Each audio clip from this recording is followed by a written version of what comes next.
Igreja com a paz do Senhor Jesus.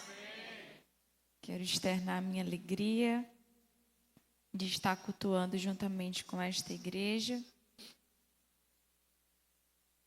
Louvar a Deus pela vida do pastor desta igreja, pastor Mateus, a sua esposa,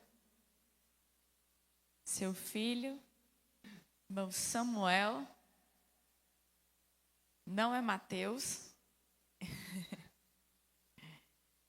Quero cumprimentar os obreiros que estão à minha retaguarda e louvar a Deus também pela vida do meu esposo que me acompanha. A última vez que eu vim aqui eu não estava casada, então já faz um tempinho.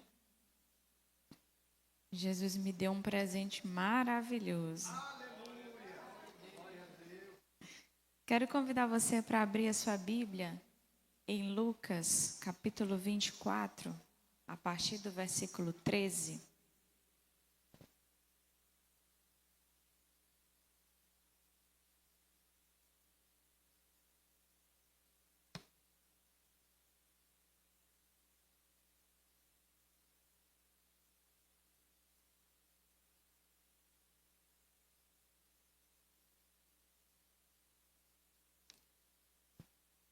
Livro de Lucas, capítulo 24, versículo 13.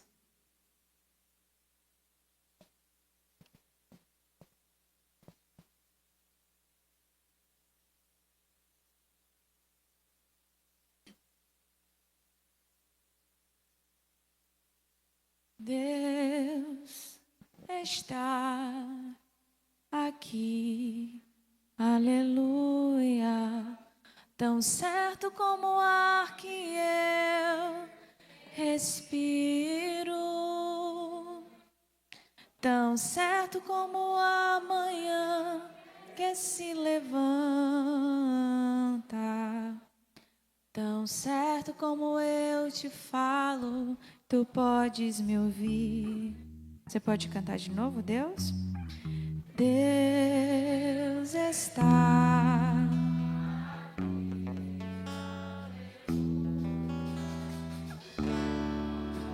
que eu respiro, tão certo como a manhã,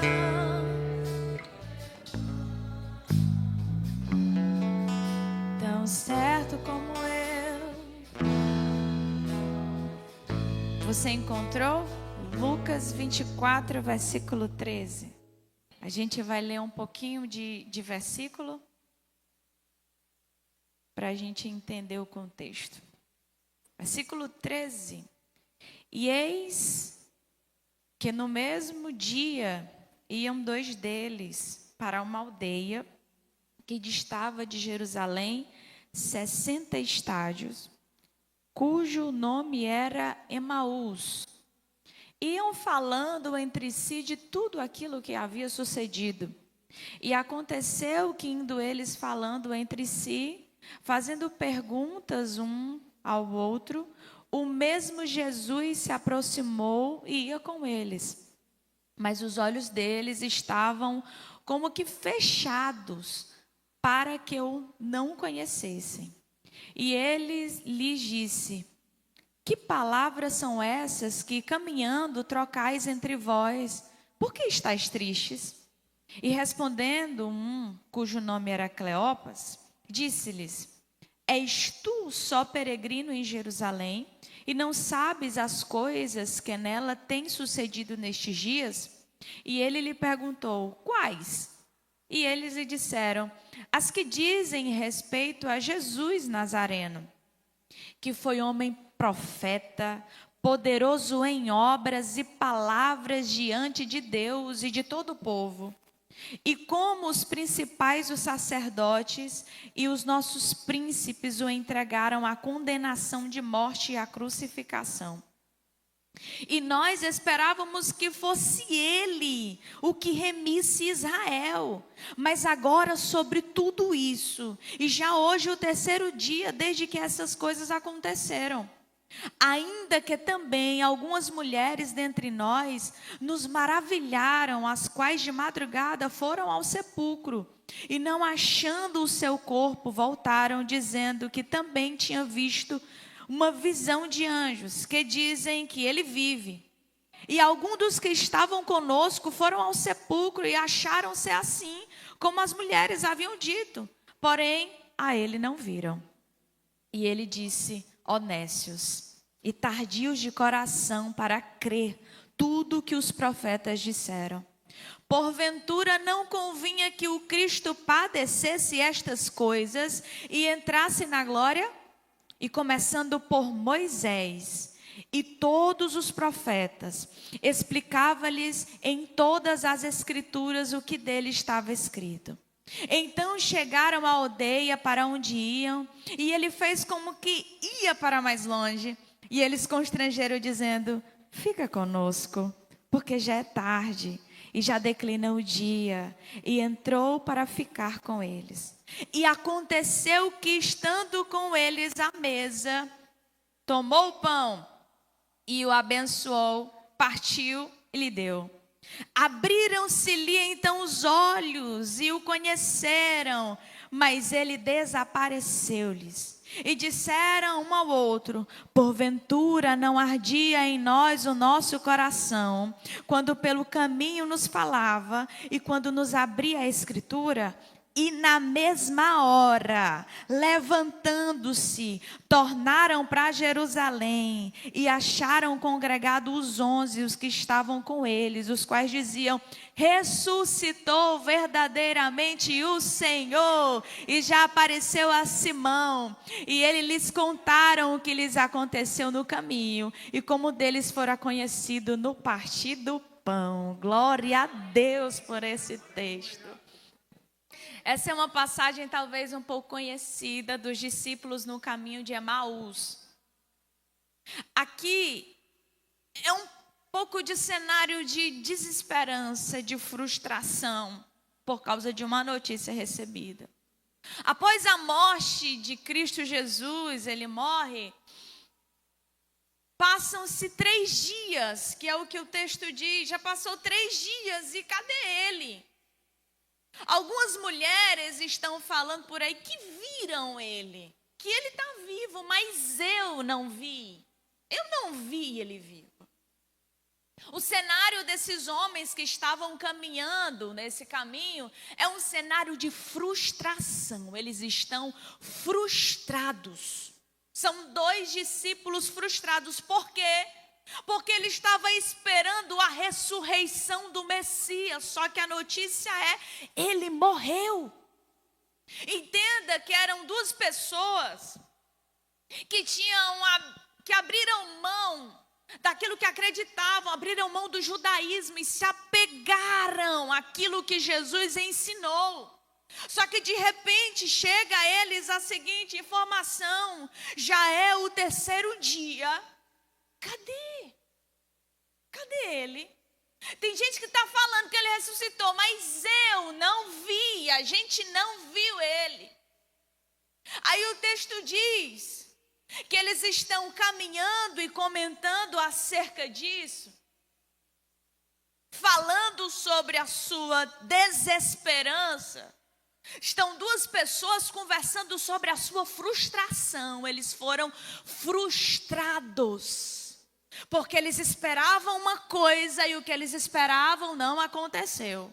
Aí eles estão aqui conversando, quando de repente o assunto chega. Está aqui. Jesus se aproxima.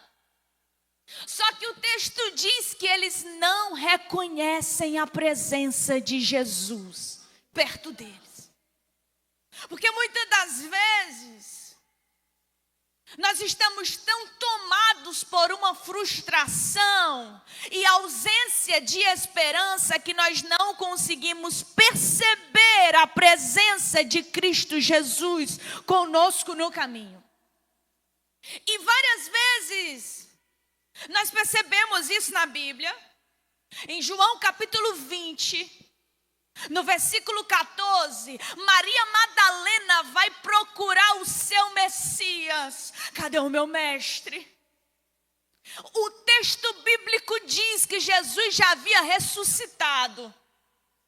Ela olha para Jesus, ela vê Jesus, mas não reconhece Jesus, porque está tomada por uma frustração, por tristeza.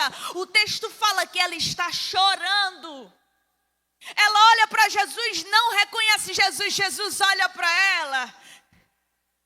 E quando fala com ela diz, Rabi, mestre. Ela reconhece, só que às vezes ser tomado por essa frustração, olha tanto para o nosso sentimento, não nos faz perceber a presença de Jesus. João capítulo 21, versículo 4. Jesus já havia ressuscitado e vai encontrar com os discípulos no Mar da Galileia. Quando ele vai encontrar com os discípulos no Mar da Galileia, o texto diz que eles olham para Jesus e não reconhecem Jesus. Nós precisamos ter muito cuidado com o nosso ambiente de frustração. Nós precisamos ter muito cuidado quando a gente mergulha demais em um sentimentalismo, num cenário total de desesperança, porque a gente tende a dizer, Senhor me abandonou, por quê? O Senhor me deixou, por quê? O Senhor virou as costas para mim, por quê? Porque nós não percebemos a companhia de Jesus e esquecemos o que a Bíblia nos ensina, que Ele diz, estarei convosco todos os dias até a consumação dos séculos. Então, no cenário de frustração, pare de fazer desse sentimentalismo um altar e começar a olhar para Jesus somente como alguém que lhe abandonou. Se tem uma coisa que a Bíblia nos garante, é que Jesus nos vê, Ele nos contempla. Em Gênesis capítulo 16, o texto bíblico diz que Agar sai fugida da casa de Abraão por causa do embate que teve com sua senhora. E ela tem uma experiência. Ela para em um poço e tem uma experiência com um anjo. O nome do poço, por causa da experiência que ela tem, ela diz, Deus vive, Deus vê. Deus vive, Deus vê. Deus vive, Deus vê. Eu quero já dizer para você algo da parte de Deus que salta nesse texto. Apesar do ambiente de frustração, Deus vive, Deus vê. Deus vive, Deus vê. Ele contempla.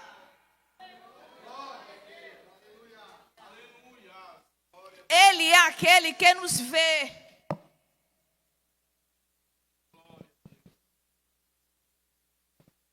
Quando os discípulos estão no mar, Mateus 14, Jesus disse para eles irem para o outro lado. Eles estão no meio do mar, fustigado pelas ondas. Eles obedeceram a Jesus e estão no barco, porque Jesus ordenou que eles entrassem naquele barco. Só que quando eles obedecem a Jesus, o que aparece? Tempestade. O que vem? A crise. Aí Mateus registra isso. Marcos não, mas Mateus diz que de onde Jesus está, Jesus vê o barco. Jesus vê os discípulos. E em hora oportuna, Jesus vai ao encontro deles, andando por cima das águas. Aí o texto bíblico diz que Pedro diz assim, Senhor, se for o Senhor mesmo, manda-me ter contigo por sobre as águas. Jesus diz, vem Pedro, vem. Enquanto Pedro está olhando para Jesus, ele está andando sobre as águas. Só que o texto diz que ele percebe o vento. Quando ele olha para o vento, quando ele olha para a tempestade, ele afunda. Não tire os olhos de Jesus. Não tire os olhos de Jesus. Quando seus olhos estão fixos em Cristo Jesus, você anda por cima daquilo que você não andaria se não estivesse olhando para Ele. Fixe Fixe os seus olhos em Cristo Jesus. Fixe. Josafá disse: Senhor, está vindo uma guerra aí. Eu não tenho força perante essa grande multidão, porém eu vou fazer uma coisa. Os meus olhos estão postos em ti. Em mim não há força, mas os meus olhos estão em ti. Não deixe ser tomado por essa frustração. Não deixe ser tomado por essa falta de esperança. Entenda que o nosso Cristo é o mesmo. E Ele é aquele que nos vê.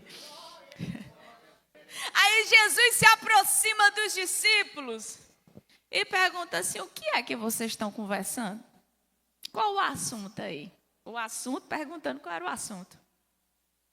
Aí os discípulos olham para ele e dizem assim: você não sabe? Está todo mundo falando. Será que você é peregrino aqui?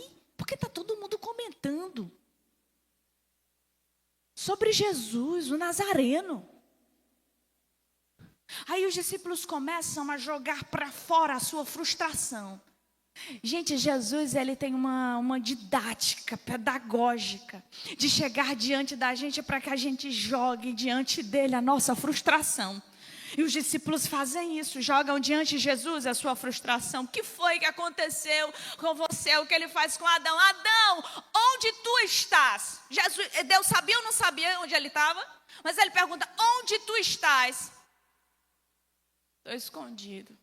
Ouvi teus passos, percebi que estava nu.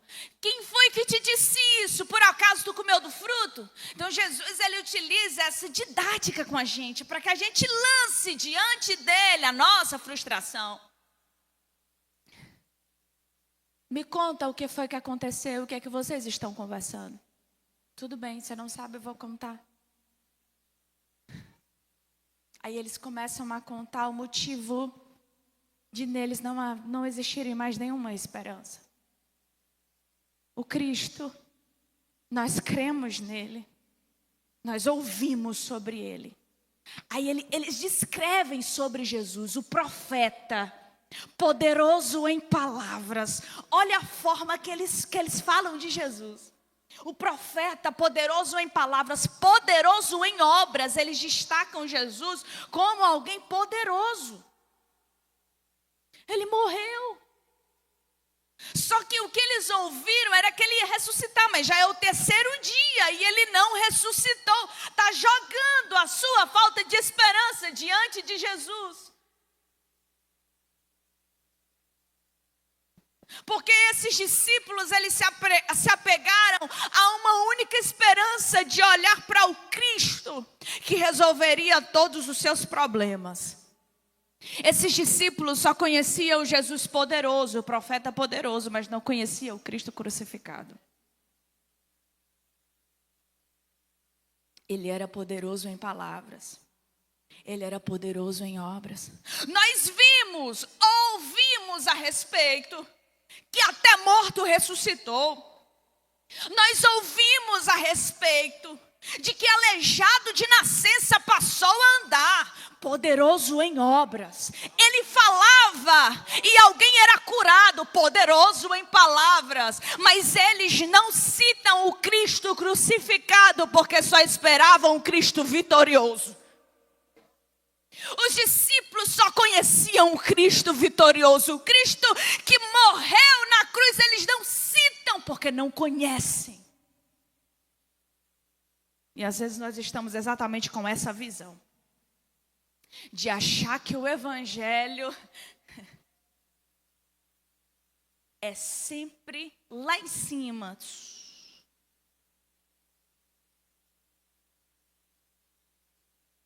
O evangelho nos apresenta um sofrimento, porque o nosso Cristo sofreu e o nosso Cristo padeceu. O texto bíblico em Filipenses 2 nos fala do Cristo sofredor. Paulo, escrevendo a canção, ele diz o seguinte: ele, tendo forma de Deus, não teve por usurpação ser igual a Deus, mas humilhou-se a si mesmo, tomando forma de servo e achado em forma de homem. Ele obedeceu até a morte de cruz. Jesus, ou seja, é um Cristo que sofre, é um Cristo que padece. É um Cristo que quando recebe a notícia de Lázaro, ele chora. Só que eles não conhecem o sofrimento. E a gente levado muitas das vezes por algumas mensagens de internet de que se olhe no espelho, você é o bambambãzão, você é a melhor zona. Venha para Jesus que acabou o seu sofrimento. Eu não conheço esse evangelho.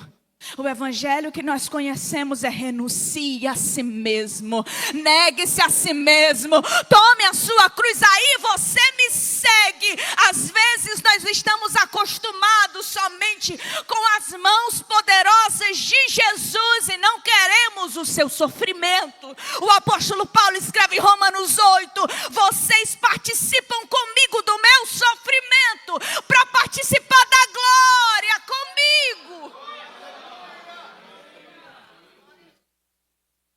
Mas o sofrimento é necessário, meus irmãos. Nós não seremos livres disso.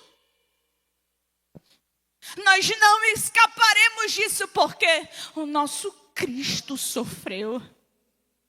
O nosso Cristo padeceu. O nosso Cristo derramou sangue em sofrimento. Morreu morte de cruz. Considerado maldito de Deus, diz o texto bíblico, e foi do agrado de Deus moer ele foi moído do agrado de Deus. Quem somos nós? Quem somos nós? Quem somos nós para não sofrer? Se você está sendo seduzido por um evangelho que te mostra que Deus está preparando um cenário para honrar você. Aí eu vou usar uma expressão que o pessoal diz, porque é o alecrim de Jesus. Não, gente. Jesus nos chamou e nos convidou a participar do sofrimento dele. E isso é evangelho. Tem que perder para ganhar. Tem que morrer para viver. Tem que abrir mão para poder avançar. Sem isso não vai. E isso é evangelho. Um texto em Tiago que diz o seguinte: tem de grande alegria, grande alegria, grande alegria, quando passar por provação. Irmã Tuana, mas está moendo. Grande alegria. Irmã Tuana, mas está doendo. Grande alegria. Irmã Tuana, mas eu estou sendo pressionada. Grande alegria, porque a maior pressão passou o nosso Cristo Jesus no Getsemane, clamando ao Pai: Pai, afasta de mim esse cálice, se possível for. Mas é difícil olhar para a provação e ter grande alegria. Mas é o que o texto bíblico nos ensina. Tem de grande alegria. Em João 6, Jesus multiplicou pães. E ele sai e vai para um outro lugar. A multidão que viu Jesus que multiplicou pães, no outro dia, está à procura de Jesus. Cadê ele? Cadê ele? Quando você lê o texto, você pensa assim: meu Deus, estão à procura de Jesus. Meu Deus. Aí eles pegam um barco e vão atrás de Jesus, encontram Jesus. Quando eles encontram Jesus, eles chegam para Jesus e olham para ele assim: quero pão de novo, estou com fome. Jesus diz: hoje não tem esse pão aí não. O pão que tem sou eu, o pão que desceu do céu. Sabe o que a multidão faz? Vai embora. Porque a multidão está apegada no que as mãos de Jesus podem fazer.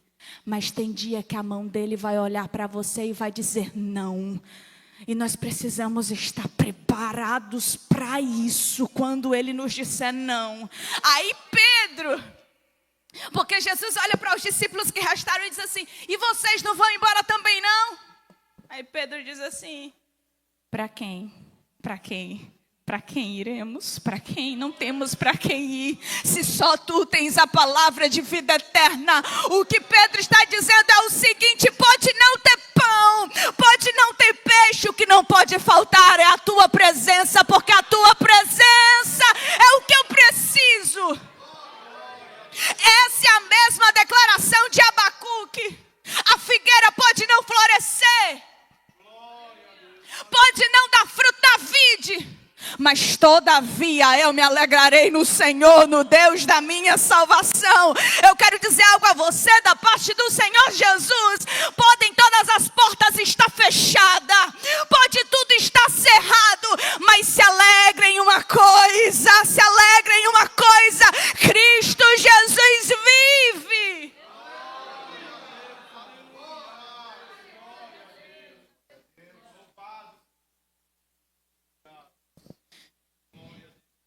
Eles não conheciam de fato Jesus. O que eles queriam era uma libertação. Entenda, onde eles moravam ficava subordinado a um outro local. Tanto que vocês vão ver os coletadores de impostos, porque pagavam a Roma. E eles queriam ser libertos disso. Por que eles estão frustrados? Porque ele diz assim: eu achei que ele ia assumir o governo, ia resolver o nosso problema. Eu achei que ele ia solucionar o problema do governo e ia assumir esse reinado para tirar a gente desse sofrimento. Mas cadê ele? Está morto. A gente às vezes também se apega a isso, a olhar para o governo e dizer: meu Deus, vamos entrar em crise. Meu Deus, vai tudo ruir aqui na terra, meu irmão. Pode entrar em crise do jeito que for, mas o reino a qual você pertence, o governador de lá, ele não entra em crise. Ele tem tudo sob o seu controle. Aleluia. Eles queriam a libertação de Roma. Mas não era essa a libertação. Eles não entenderam o plano de Cristo Jesus. Em Lucas, há um texto que os paralíticos, que os amigos destelham uma casa para descer com alguém acamado. Quando eles chegam lá e olham para Jesus, se ele está acamado, ele foi atrás de Jesus, ele quer cura. Quando ele chega lá, Jesus diz assim: os seus pecados estão perdoados. Presta atenção. Os fariseus, contendendo em seu coração, dizem o seguinte: é muito fácil ele dizer isso, porque não é visual. Jesus, sondando o coração de todo mundo, diz assim: não é fácil? Pois você está curado. Mas eles não entenderam qual era a maior necessidade do homem. Eles não captaram que a maior necessidade do homem não é uma cura. A maior necessidade do homem não é o carro do ano. A maior necessidade do homem não é passar num concurso e nem ser rico, porque você vai encontrar pessoas ricas atormentadas. Mas quando ele diz: os seus pecados estão perdoados, ele está dizendo: a maior necessidade do homem é uma. E só Cristo Jesus pode conceder o quê? A salvação. É o que Paulo declara em 1 Timóteo, capítulo 1, versículo 15. Eu sou o principal pecador, salvo por ele. Porque para quem reconhece que é pecador, só há um Salvador, só há um Senhor. E essa é a maior necessidade.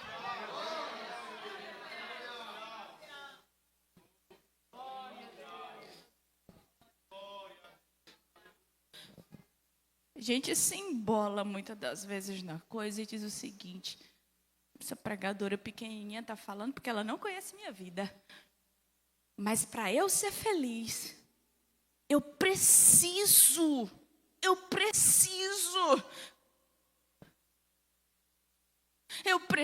entrar naquele emprego, senão eu não sou feliz.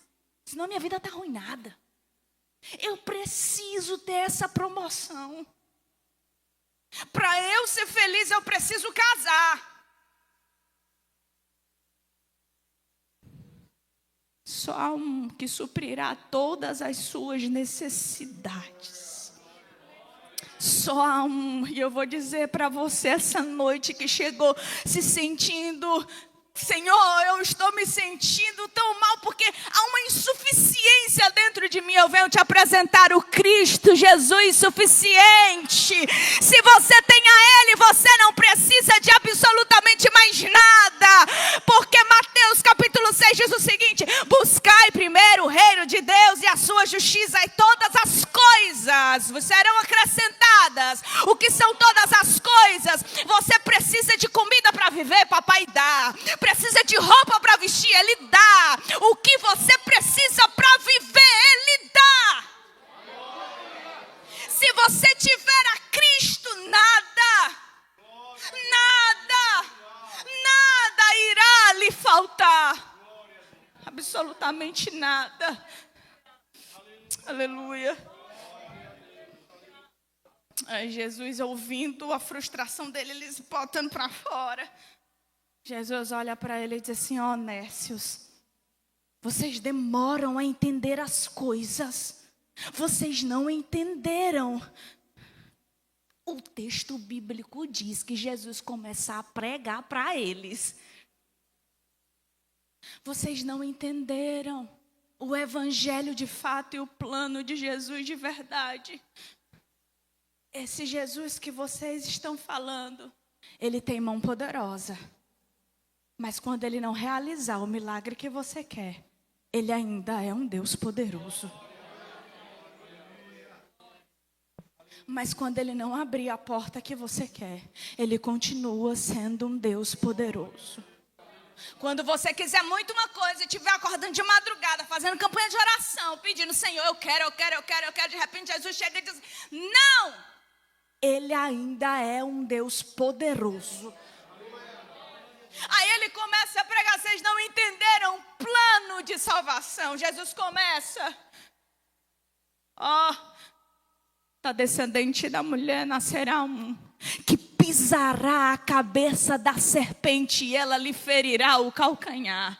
Vocês não entenderam? Pois eu vou explicar. Sabe o que é isso? Maria foi visitada por um anjo. E ficou grávida do Espírito Santo, dando à luz ao Filho de Deus, que este perdoaria os pecados.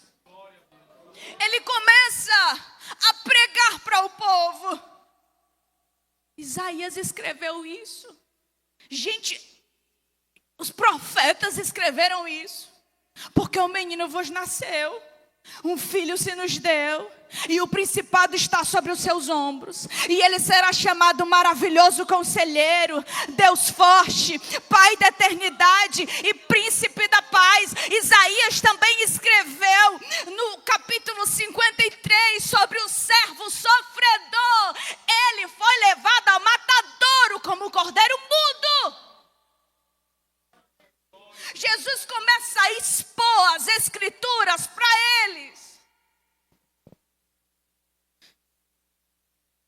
Começa a dizer: vocês não conheceram um Cristo que padeceu pela vontade do Pai. E Jesus começa a apresentar esse Cristo a eles. Aí eles estão andando, né? E Jesus está falando e pregando para eles e explicando para eles. Quando Jesus faz que ia andar e eles chegaram no destino, o texto diz assim: aí eles pediram para Jesus: fica conosco. Fica conosco que já está tarde. Porque eles ouviram uma palavra. Eles ouviram uma exposição bíblica. Eles mergulharam na palavra. E quem mergulha nessa palavra olha para Jesus e diz: fica conosco. Não te ausenta de mim. Não dá mais para andar sem o Senhor Jesus. Fica comigo. Entra na minha casa. Fica aqui. Mora aqui. Habita aqui. Porque eu ouvi a tua palavra e eu quero quero que o Senhor fique. Aí daqui nasce uma canção conhecida, que é aquela assim: fica, Senhor, já se faz tarde.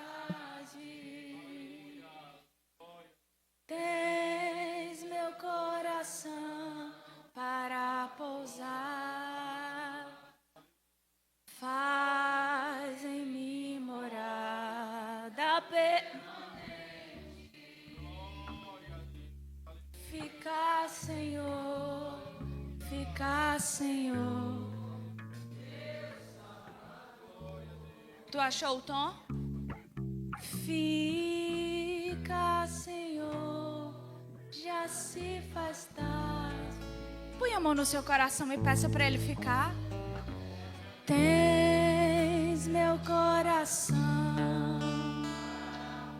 Pede para Ele: fica, Jesus, não te ausenta de mim.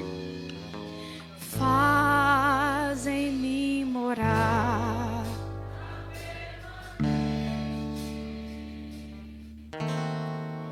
Fica, Senhor.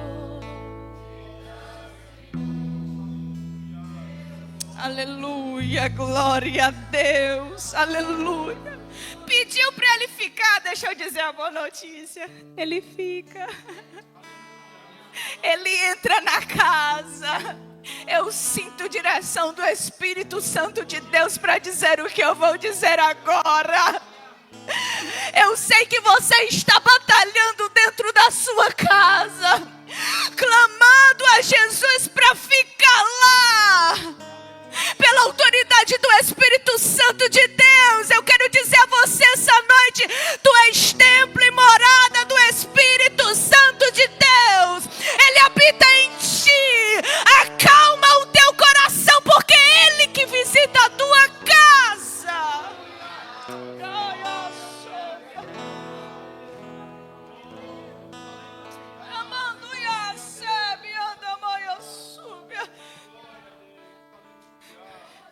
Quando a gente pede para Ele ficar, Ele fica. Ele fica e habita. Aí Jesus entra na casa. E Ele vai cear com os discípulos. E Ele faz o papel de anfitrião. Ele conduz e dirige a ceia. Aí o texto bíblico diz que Jesus pega o pão, parte o pão. Quando Ele partiu o pão, os discípulos: é Ele!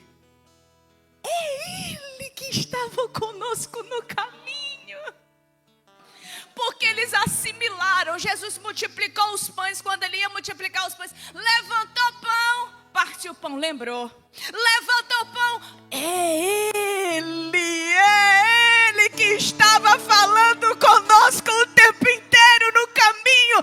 Foi Ele que te encontrou nessa frustração essa noite e te trouxe aqui para dizer: ei, eu sou o mesmo Deus. Quando eles reconhecem, Jesus desaparece.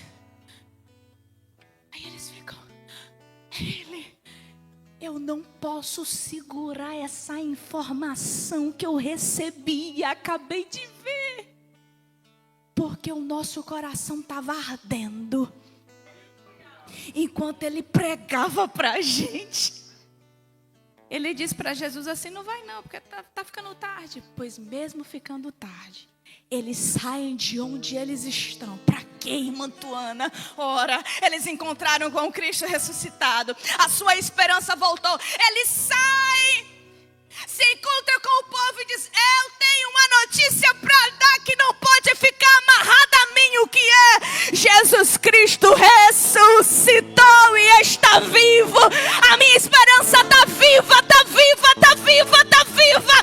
Dizem por aí que esperança é a última que morre. A nossa está viva, viva, viva e sentada à destra do Pai.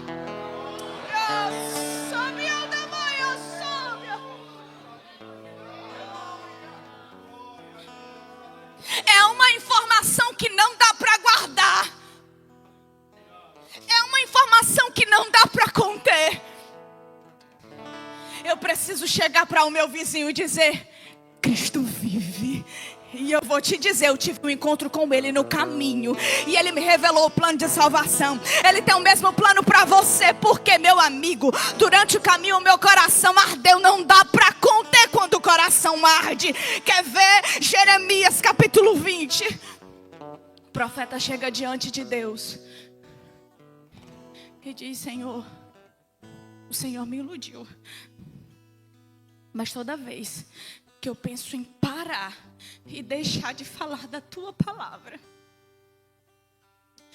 os meus ossos, eles queimam, que eu não consigo conter. O que Jeremias está dizendo? Não dá para ficar calado diante daquilo que o Senhor me ordenou a fazer. Não dá para ficar calado, eu tenho que sair anunciando, porque o mundo está padecendo.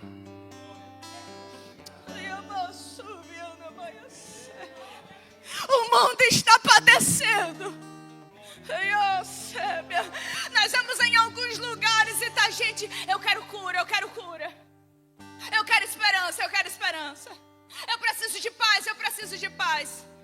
Mas no final das contas elas estão dizendo assim: eu preciso de Jesus. E você carrega essa mensagem porque você conhece o Cristo ressuscitado. Você conhece de fato a esperança. A noite está chegando, mas ela não me paralisa, porque o que eu sinto no meu coração queimando é mais forte. A notícia que chegou é mais forte.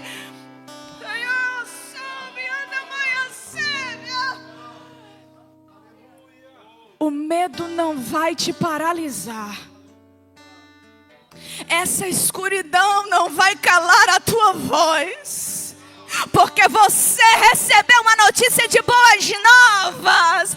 Você teve um encontro com Ele. Você vai atender a ordem dEle de anunciar o que Ele mandou.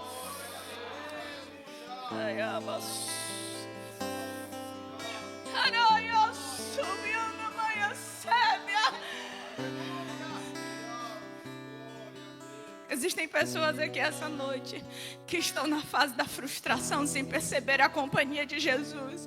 E de forma muito clara eu quero repetir que Jesus não te abandonou. Falta você perceber a presença dEle. Falta você enxergar a presença dEle. E existem outras pessoas que estão com medo ou acomodados. Só que você recebeu uma notícia. Jesus te entregou um chamado que é para a igreja. Que chamado é esse, irmã Tuana? Ide pregar. E quem prega não é só quem está aqui com o microfone na mão. Todo crente deve ide e pregai. Porque você foi inundado por uma esperança. Quantos foram inundados por essa esperança?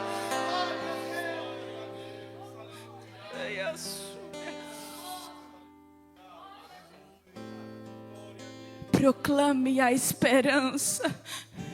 Que quando você conversa com alguém, você diz: eu nunca ruí, porque Ele me segurou. Eu nunca desisti, porque a mão forte dEle estava comigo. Eu nunca voltei aí para essa vida de mundo e perdição, porque quando eu mergulho nessas escrituras, eu entendo o plano da salvação.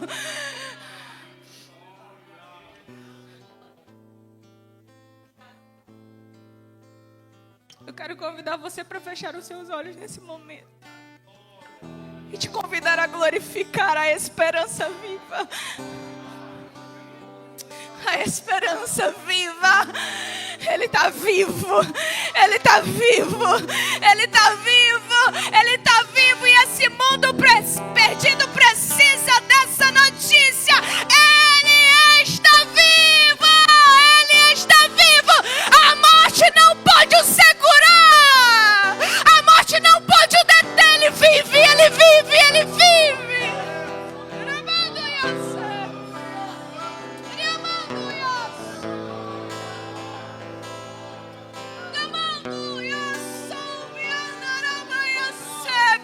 Receba a esperança essa noite. Seja encorajado essa noite. que bata em retirada esse medo terrível. Jesus, Jesus, Jesus está te lembrando da esperança viva que Ele é. Enche essa casa de glória. Enche essa casa de glória. Glorifique a Ele.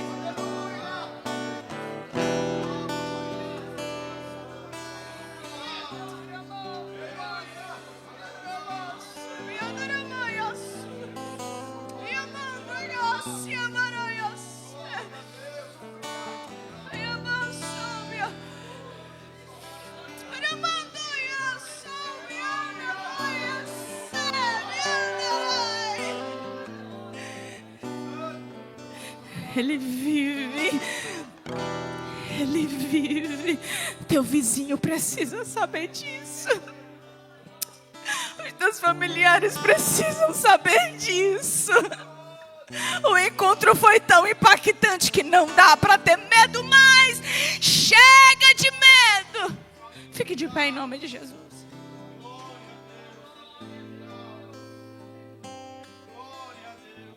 É maior. Porque Ele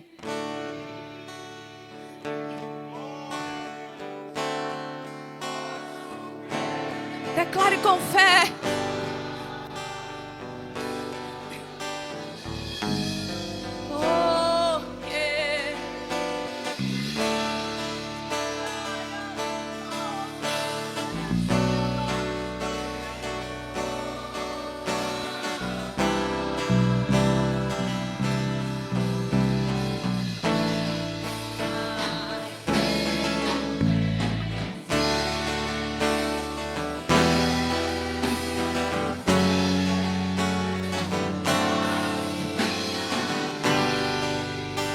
Está nas mãos de quem está.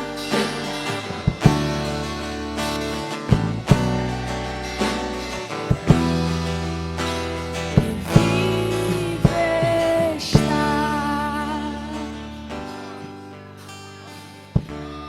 E quando enfim chegar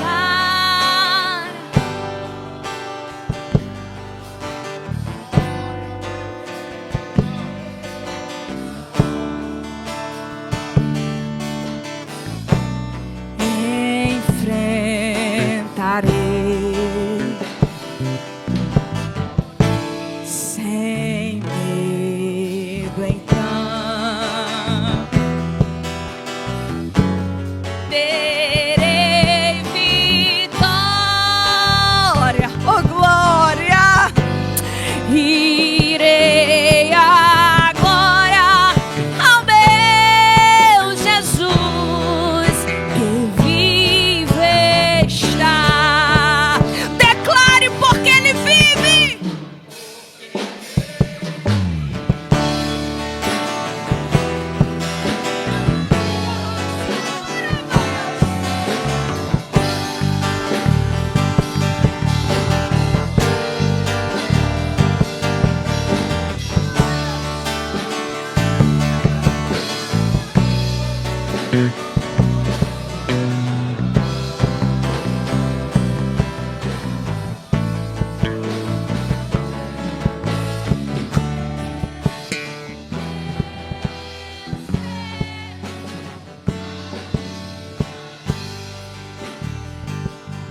Está nas mãos dEle.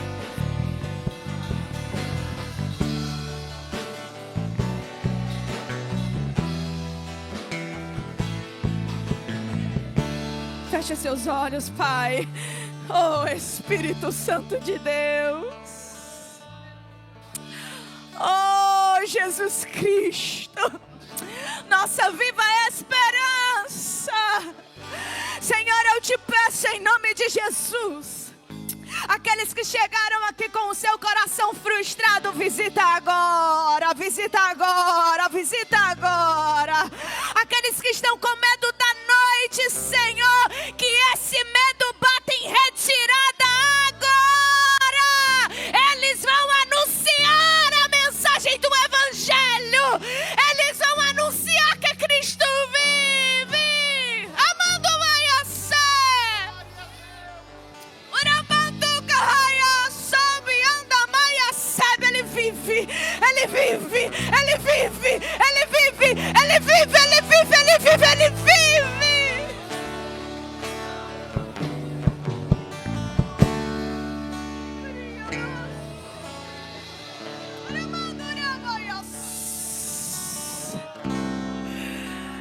Seja fortalecido em Cristo Jesus. Seja fortalecido em Cristo Jesus. Não abra mão do que Jesus te confiou por causa do medo. Chega de fugir da chamada que Deus te deu. O medo não vai paralisar os teus pés. Jesus te encontrou essa noite. Pai, em nome de Jesus, abençoa-nos, guarda-nos em Ti e nos faz cumprir o Teu ID. Amém.